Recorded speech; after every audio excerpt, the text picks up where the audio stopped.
Good morning, I'm Councillor Glen, and this is Saturday, February 3rd. This morning I'm at Village Square Park. Look at the great rink here. Unfortunately, with all the warm weather lately, the shape of our outdoor rinks is not great, but we've got a cold day today, cold day tomorrow. Maybe it'll be enough to resurrect some of our outdoor rinks. This one's managed by the Stittsville Minor Hockey Association, and all their volunteers do such a great job keeping this rink up and running. At night, they've got some lights strung up around it. I don't know if you can see that there in the background, but a really nice atmosphere here at Village Square Park. And thank you to all the volunteers at our outdoor rinks. And I hope the weather starts cooperating so we can get some more ice time in the coming days and weeks here in February. This is also National Eat Ice Cream for Breakfast Day.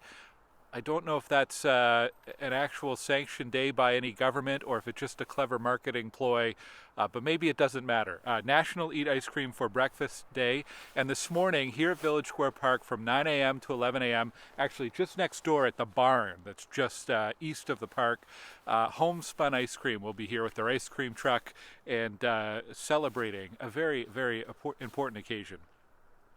All right, let's get into the updates. I wanted to start with the Goulbourn Museum. I spoke briefly about this last week, but Ottawa Police have now put out a call for witnesses or information in relation to what they're calling a hate-motivated mischief incident where someone removed the pride flag from the pole at the museum and burned it. So a really disturbing instance of mischief and hate. If you have any information, you can contact police. You can also make an anonymous tip via Crime Stoppers.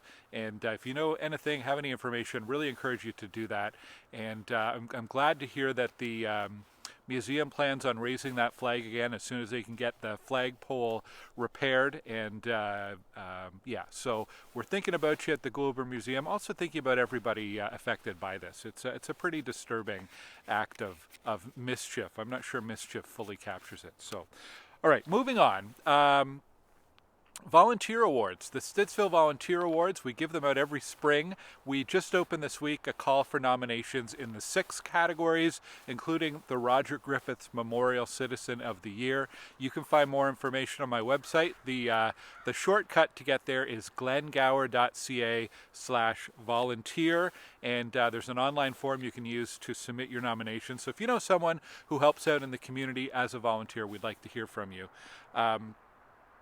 Other updates in the community, 6310 Hazeldean Road. This is the proposal for 400 apartments across from the Farm Boy. A reminder that we do have our information meeting on February 20th with the developer, DevMont. I've also shared on my website the first in a series of articles I'm writing, just analyzing the application and looking at what the law says, what policy says, how planners are likely to evaluate this one.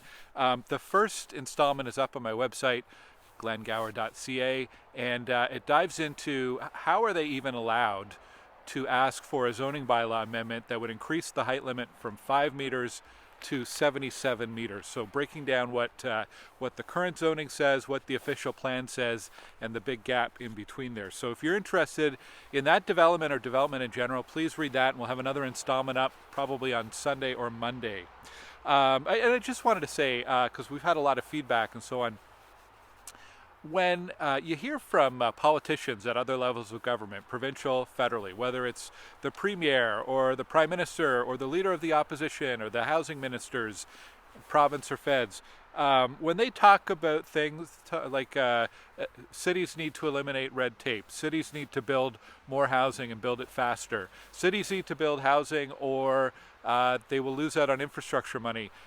These are the kinds of policies and approaches at the federal and provincial level that lead to the rapid growth that we're seeing here in Stittsville. So more on that later as well. I just wanted to mention that this morning. Some good news for the Friends of Stittsville Wetlands. This is a new group that was established last year. They've received a grant of $3,500 from the Ottawa Stewardship Council that they're going to use towards setting up the organization and some administrative setup they need to do.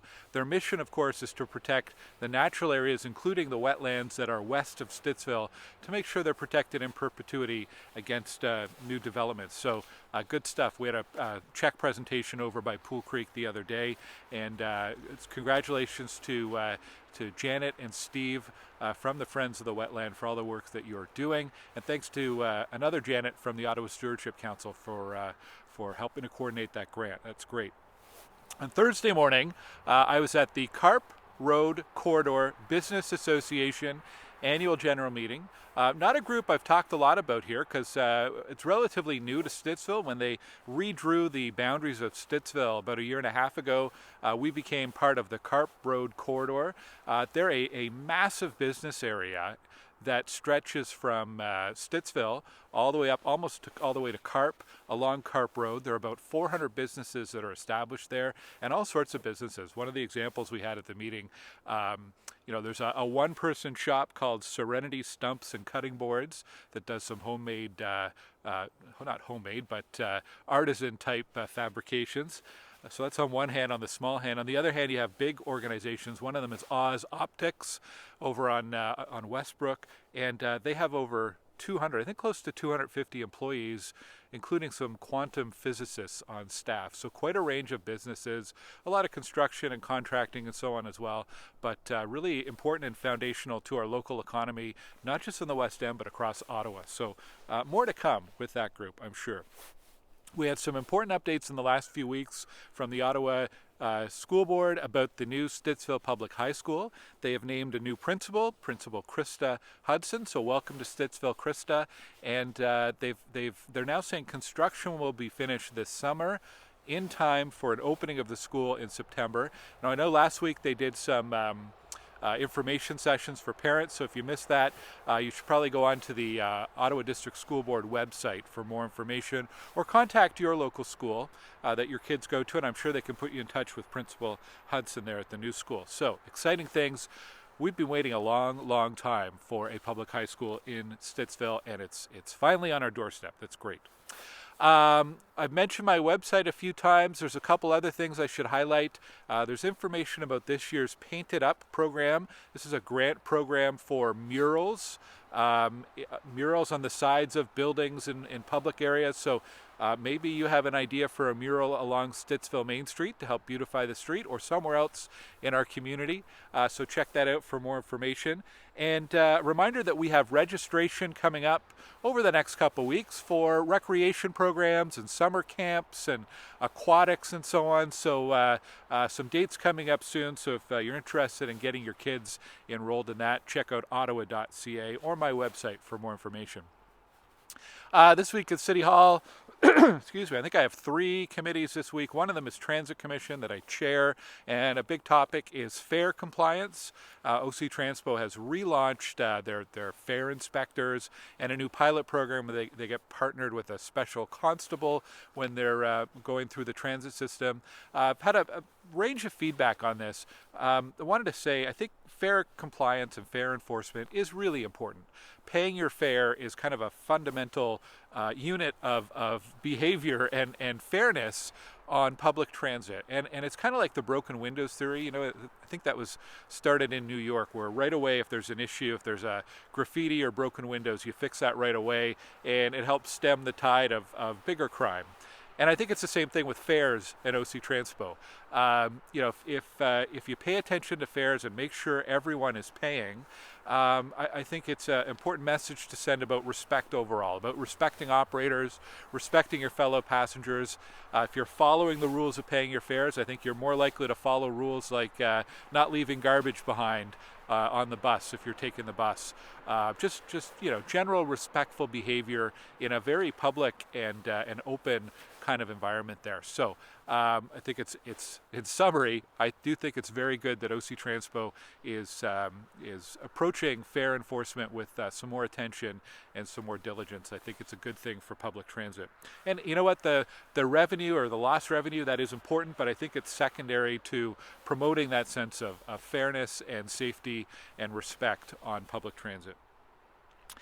This is Black History Month. I wanted to mention that for sure. There are a ton of events happening across the city for Black History Month. Check out our website for the multicultural calendar. We've got a link to the official Black History Ottawa page where you can check out all the activities. Many of them are back in person this year. I know there's a youth event coming up at the end of the month in Canada, just across the border, just across Terry Fox Drive. It's practically Stittsville. So I'll share some information about that in a coming update. Yeah, so lots of events. I hope, excuse me, I hope people have a chance to check that out and participate. And our multicultural calendar, pardon me, our multicultural calendar is online. We publish this every month with a list of important dates for all sorts of cultural groups, religious groups, and so on in our community. So check that out on my website. Last update is the Stittsville Canada Kiwanis Youth Drop-In Center, which was going to be, or is going to be at Frederick Banting. It was supposed to be opening February 6th. They've had to delay that opening slightly due to some issues with the setup there, but hopefully we have a new date established soon and we'll communicate that out. We've had a lot of volunteer interest, so lots of volunteers just trying to work out some details with the venue. So thank you to Kiwanis for all your work on that.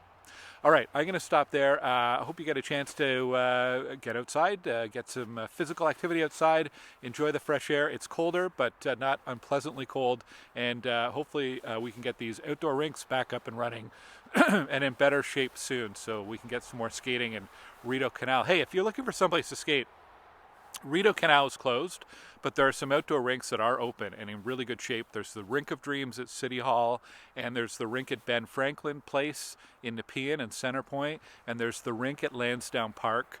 They're refrigerated rinks, so they're outdoors, but they're in great shape. I was on the Rink of Dreams yesterday, and it was great to be outside skating. Anyhow, I'll stop there. Have a great week, and I'll see you next time. Thanks for watching. Bye.